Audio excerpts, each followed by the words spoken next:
In this lecture, we shall consider numerical illustrations based on tests for a univariate and two univariate normal population. So this lecture will be divided into two segments. First, we will consider a numerical example, a real-life example for a one-sample t-test, and then in the next segment, we will consider a real-life example for a two-sample t-test. So we will start with illustration of a one-sample t-test. Suppose we have collected a random sample of 31 energy bars from a number of different stores to represent the population of energy bars available to the general consumers. The label on the bars claim that each bar contains 20 grams of protein. So we will conduct a t-test to see whether this claim is justified or not. So this is the data we have on the grams of proteins in the energy bars. First, before going into the t-test, we have to check the data, whether we can perform the t-test on the basis of this data set. Here the data values are independent. The grams of protein in one energy bar do not depend on the other. An example of dependent values would be if you collected energy bars from a single production lot. But here we have collected the bars from different stores, as we have mentioned in the question. A sample from a single lot is representative of that lot, not the energy bars in general. So here we have independent observations. The data values are grams of protein, and hence the measurements are continuous. We assume the energy bars are a simple random sample from the population of energy bars available to the greater consumer. That is a mix of lot of bars. We assume that the population from which we are collecting our sample is normally distributed, and for large samples, we can check this assumption. There are different ways of checking these assumptions, say Kolmogorov-Smirnov test, or even the frequency chi-square test can also be applied to check this. So we decide that t-test is an appropriate method for this problem. So we have checked our data. Now, let us in a nutshell talk about how to perform this t-test. For the t-test calculations, what we need the averages, the standard deviations, and the sample sizes. We round the statistics to 2 decimal places. That is for computational flexibility or computational simplicity. Whatever computation we do, we round them off to 2 decimal places. We start by finding the difference between the sample average and 20. Why 20? Because it is claimed that energy bars will contain 20 grams of protein as marked in their labels. So, for example, 21.40 minus 20 is 1.40, that is one difference, and so on. Next, we calculate the standard error for the mean. The calculation is like this. It is S by root n. So, S we can calculate, and root n is root over 31. So, that will come out as 0.456. We have to now go for the test statistic. So, we have collected all the pieces of the test statistic. So, we calculate the test statistic as T, the difference of standard error, that is 3.07. So, what we have calculated the means that you can do in a simple computer or even with a calculator. The means, the mean and the standard deviation we have calculated, and the sample size we know that is 31. So, we have computed T. Now, after looking at the value of the test statistic, we have to make a decision what to do, whether we accept that the claim is justified or not. That is what we have to do. So the test statistic comes out to be 3.07, as we have already mentioned. We decide on the risk we are willing to take for declaring a difference when there is not a difference. That means declaring a difference means we are rejecting the null hypothesis. When there is not a difference means the null hypothesis is true. That means we have to settle down what will be our type 1 error. Suppose we want to take 5% risk. That means our level of significance or type 1 error will be 0.05. So in statistical speak, we set alpha, the level of significance, to be equal to 0.05. In practice, setting your risk level should be made before collecting the data. So that means when we decide to go for a test, we first decide on the risk level, that is the level of significance or the probability of type 1 error. And then we will start performing the test. That means we will collect data, do the necessary calculations, find the value of the test statistic, and so on. We find the value from the t distribution based on our decision. For a t-test, we need the degrees of freedom to find these values, because if you can recall, a t-statistic comes with the degrees of freedom, which is the parameter of the t-statistic. The degrees of freedom are based on the sample size. Now, in our situation, the degrees of freedom will be n minus 1. N is the sample size, which is 31. So 31 minus 1, 30 is our degrees of freedom.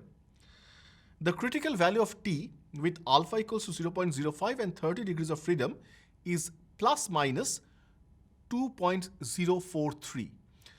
Plus minus 2.043.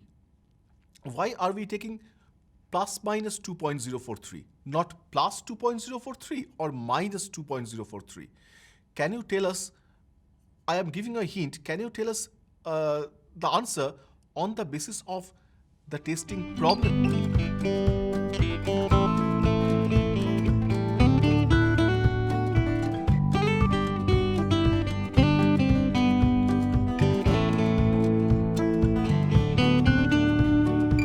This is because here we are conducting a two-sided test.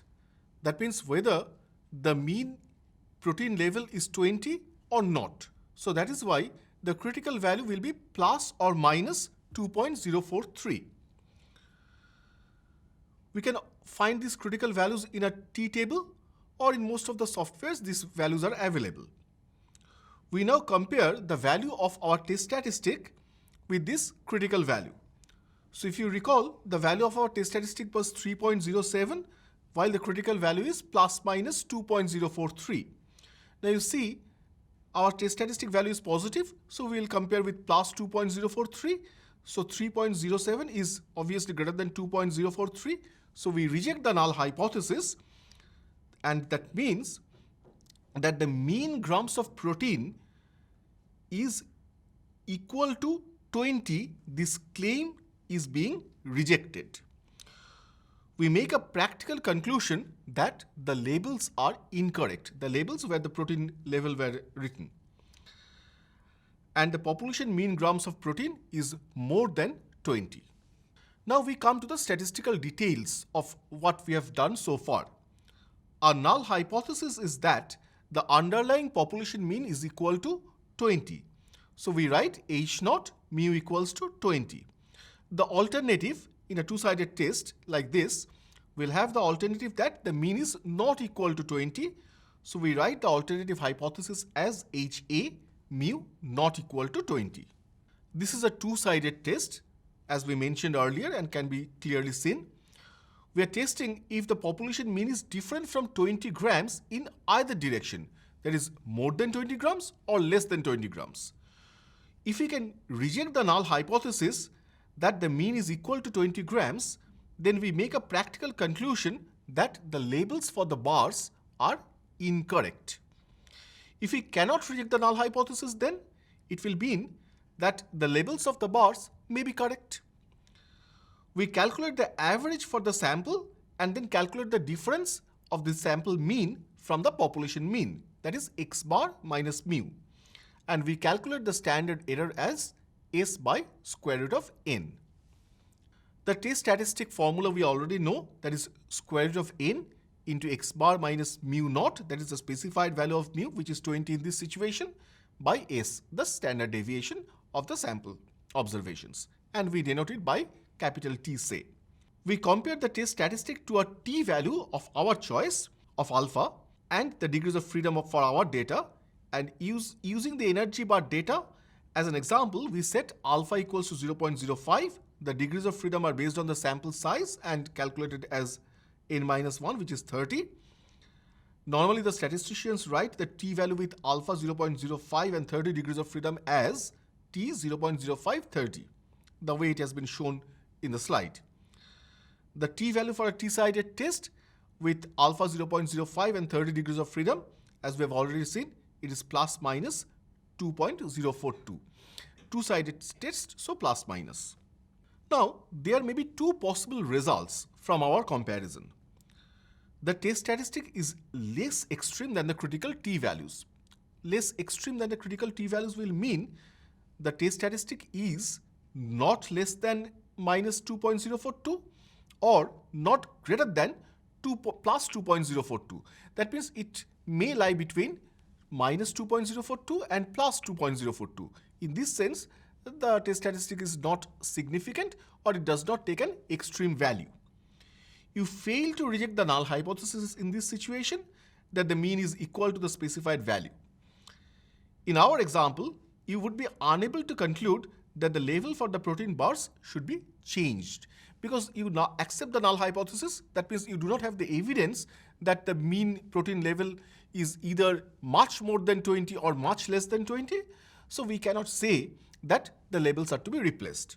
There is another situation. The test statistic is more extreme than the critical t-values.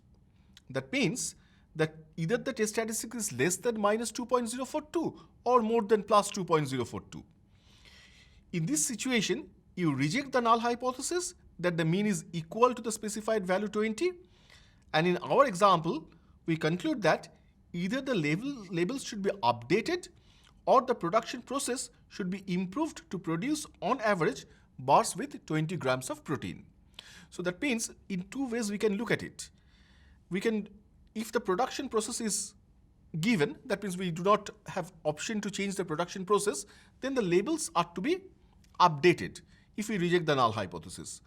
On the other hand, if we intend to produce bars, protein bars of average 20 grams of protein, then our test says that the null hypothesis is rejected. That means the production process is to be altered. That means some modification is needed for the production process so that the bars are of average protein level 20 grams.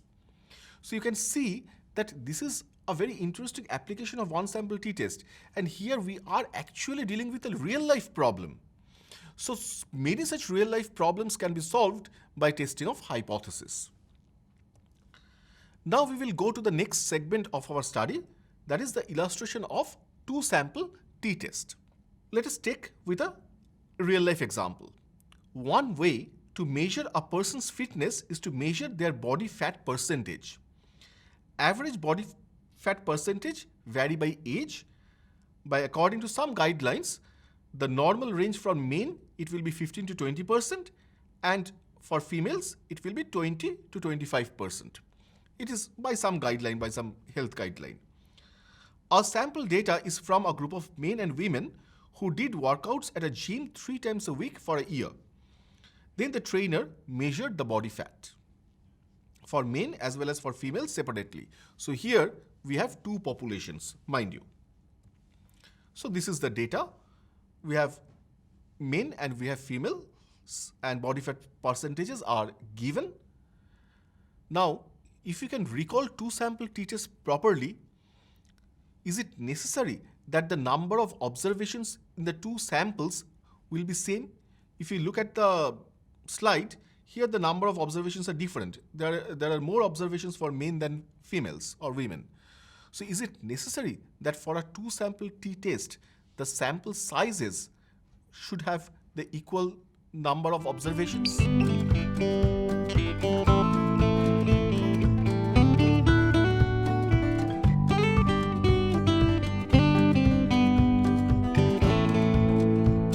Yes, here we have two different sample sizes, and a t-test does not require that the sample sizes are to be equal. So let us examine our data first.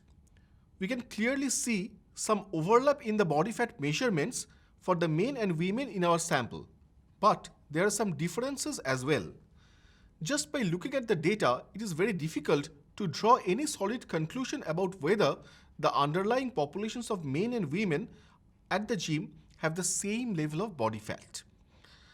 So that is why we have to go for statistical tests. They provide a common, statistically valid way to make decisions so that everyone makes the same decision on the same set of data values. That means the procedure has to be objective in nature.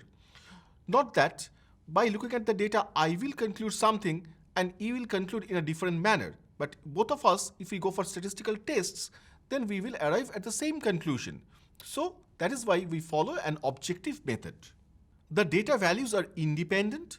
The body fat of any person does not depend on the body fat of any other person. We assume that the people measured represent a simple random sample from the population of members of the gym.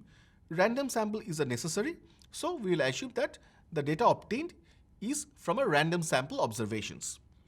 We assume that the data are normally distributed, which is another essential assumption, and we can also check this assumption. The data values are body fat measurements, so the measurements are continuous. So it is also satisfying the requirement. We assume that the variances for male and female are equal.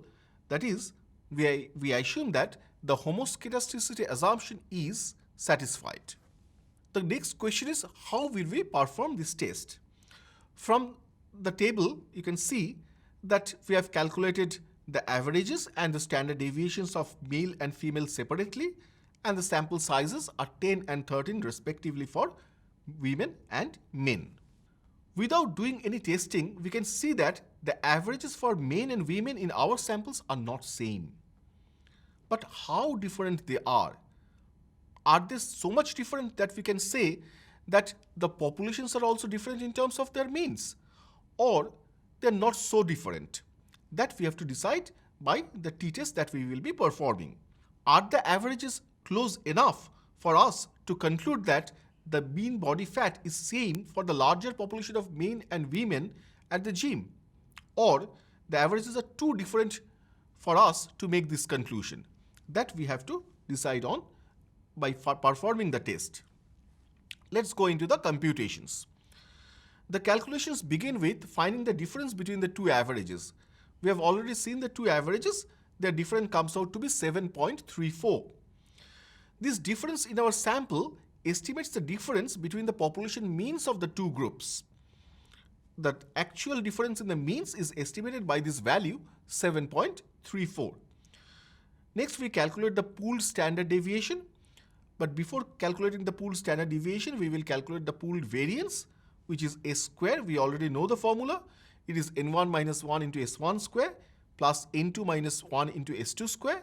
The whole thing divided by N1 plus N2 minus 2. And for our data, it is coming out as 38.88. You can also check these calculations yourselves because the data is with you. So you can verify whether the calculations are correct or not. And it is always good to do the calculations yourselves. And that is why I omitted the calculation steps.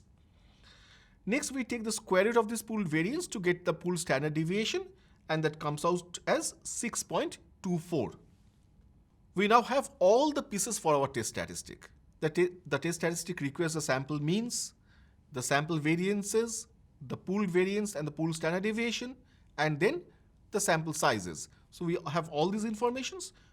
So we calculate the test statistic, and the value of the test statistic comes out to be 2.80. We have to check whether this value 2.80 is a significant value for rejecting the null hypothesis or not. Let us see. So we have to take the decision. We decide on the risk we are willing to test for declaring a significant difference, whether the difference between the sample means is significant or not. For the body fat data, we decide that we are willing to take a 5% risk of saying that the unknown population mean for men and women are not equal when they really are. So this risk is again the risk of type 1 error. In statistics speak, the significance level denoted by alpha is set to 0.05. And I will again stress upon the fact that it is a good practice to make this decision regarding the risk before collecting the data. We then calculate the test statistic, and we have already seen its value is 2.80. Now we find the theoretical value from the t-distribution based on our null hypothesis, which states that the means for men and women are equal. You can find the tables in most statistics books. There is also a book of table which is Biometrica table, and these theoretical t values are obtained in any statistical software. To find this value, we need the significance level alpha, and what else do we need to find this tabulated value.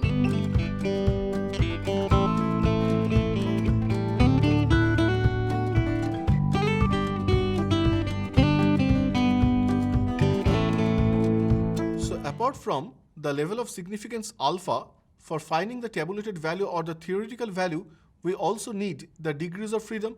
So what is the degrees of freedom in this situation? It is n1 plus n2 minus 2.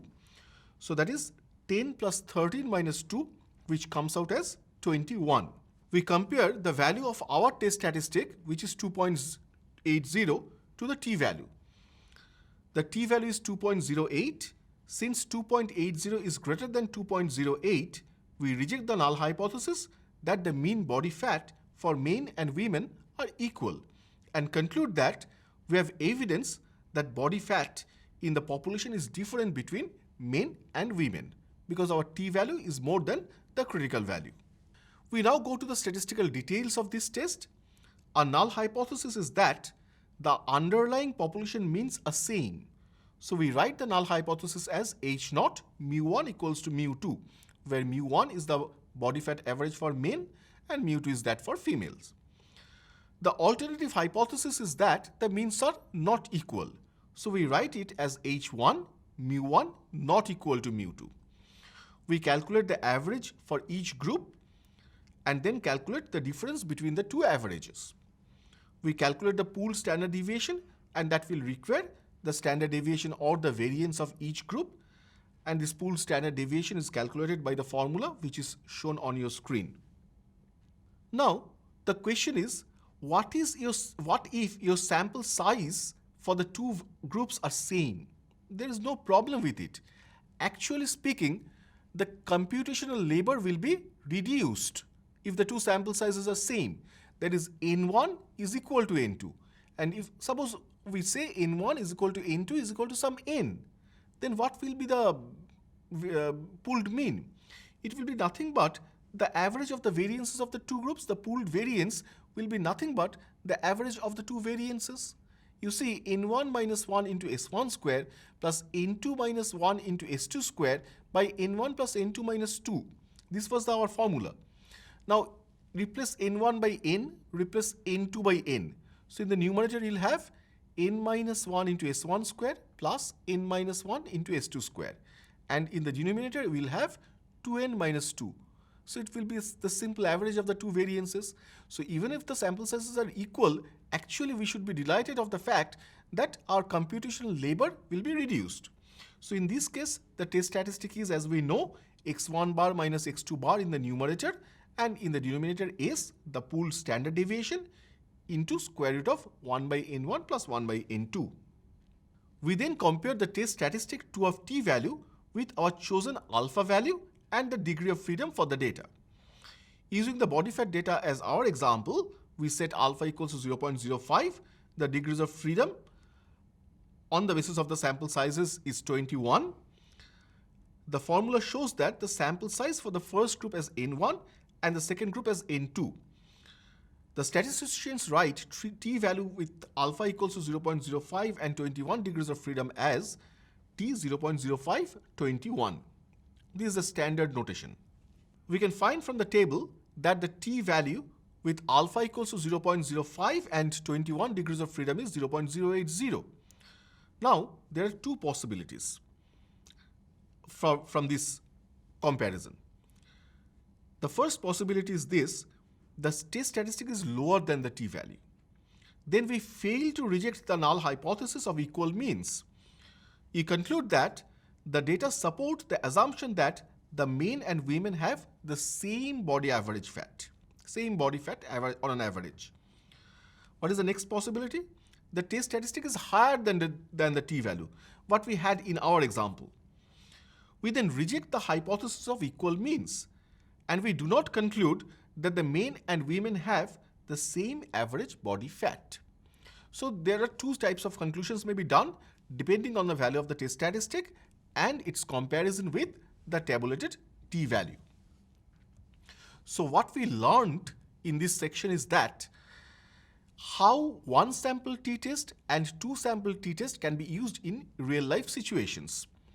We have taken two real life situations in our course of study today in this lecture, but there are several other fields of study which can be incorporated here.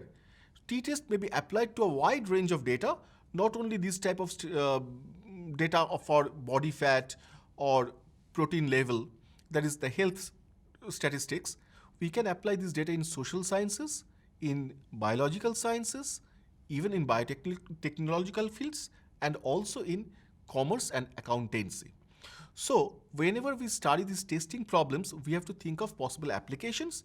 On the other hand, when we have some applications in our hand, we have to think which test procedure will be applicable to solve this problem. Thank you.